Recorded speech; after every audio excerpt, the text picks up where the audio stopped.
บายดี FC เพื่อนจะปลูกสักคนเนาะมื้อนี้สิพามาเฮ็ดนี่พี่น้องพามาเฮ็ดปมจักหางตัดเขาเนาะโดยเอาท่อ PVC เนาะพี่น้องเนาะแล้วของงออุปกรณ์เฮ็ดมันเนาะเป็นท่อตันเลยพี่น้องท่อตันแล้วก็มาจ่อหูหรือว่าเขาใส่กับตัวหางกัดตัดเขาเนาะพี่น้องเนาะสิ่งประดิษฐ์ได้เนาะเอิ้นว่าได้อุปกรณ์ก็มีคีบเนาะก็มีสมไดเตอร์ก็มีเมิร์ดแล้วก็มีตะบิดมีคีบเนาะพี่น้องเนาะแล้วก็เล็กสบายพี่น้องเล็กสบายอาศัยว่าพ้นหูมันนะพี่น้องเด้อเนาะประมาณนี้เครื่องมือมันแล้วก็พิเศษขาดบ่ได้พี่น้องเด้อเล็กทอนแบบนี้พี่น้อง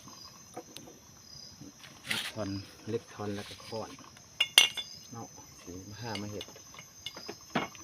แต่ก่อนหันเห็ดแล้วพี่น้องแต่ว่าถ้าเอาอย่างเห็ดมันสิบดีพี่น้องเนาะใส่มาปีหนึ่งพี่น้องใส่มาปีหนึ่งแล้วก็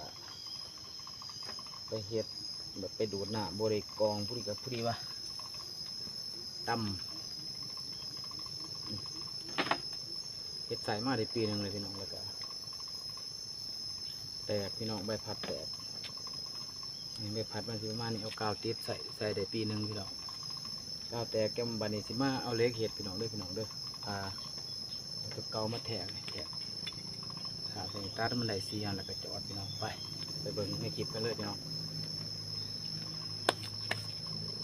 ก่อนอื่นเราต้องมาร์กเล็กก่อนพี่น้องมาร์กเล็กก่อนเนาะ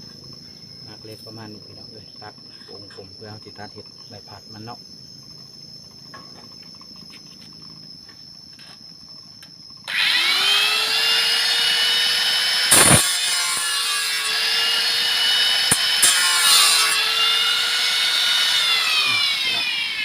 แล้วจากเขาเจาะหูได้ประมาณนี้แล้วพี่น้องเนาะนี่เห็ดประมาณนี้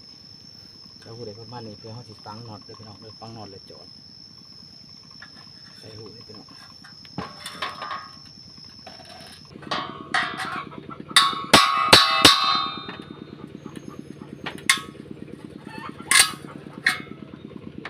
ล้มหูน็อตเลยพี่น้องเลยจากนั้นเลยก็นี่มาจอดเนาะพี่น้องเนาะจอดใบมันใส่พี่น้องก็ใบใส่ก่อนจอดประมาณนี้พี่น้องแต่ว่าบริจอดตรงนี้พี่น้องห้ามาร์กก่อนมาร์กให้มันซื้อจังสินี่มีห้อยมาร์กอยู่นี่กลางห้อยมาร์กประมาณนิดหนึ่งพี่น้องประมาณหมอดหุ่นดอกเครื่องหุ่นเพื่อว่ามันสิได้ผู้ดีกันเบิด4 ใบพี่น้อง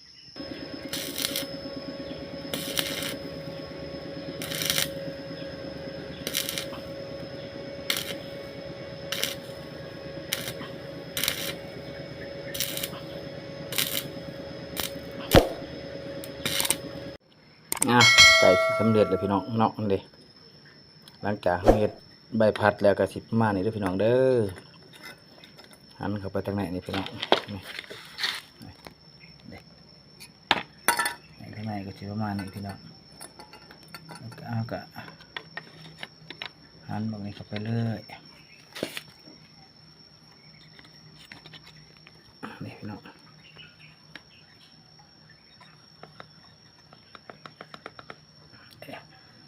เขาที่ประมาณนี้พี่น้องกับฟ้าปิดก็โอเคเรียบร้อยหลังจากเสร็จสิ้นก็มีฟ้ามันพี่น้องนี่ต้องมีของกองกี่หินครับไปพี่น้องปกติบริษัทตัวนี้ใบแตกพี่น้องหลังจากใส่ตัวนี้แล้วถือว่าโอเคพี่น้องนี่ดิใบเก่ามันสิแตกประมาณนี้พี่น้องเนาะนี่ดิแต่ก่อนบริษัทใบตัวนี้พี่น้องบริษัทตัวกันขี้ฝุ่นนะบริษัทขี้ฝุ่นเนี่ยเดี๋ยวพี่น้องล้างจากแล้วก็สิประมาณนี้พี่น้องเลยหันหมุนไปทางขวาพี่น้องทางขวาหนามก็สิออกมาทางทอนี้แล้วก็ปิดฟ้าเรียบร้อยก็ไปเที่ยวเป็นอันชิดๆนะพี่น้องเนาะ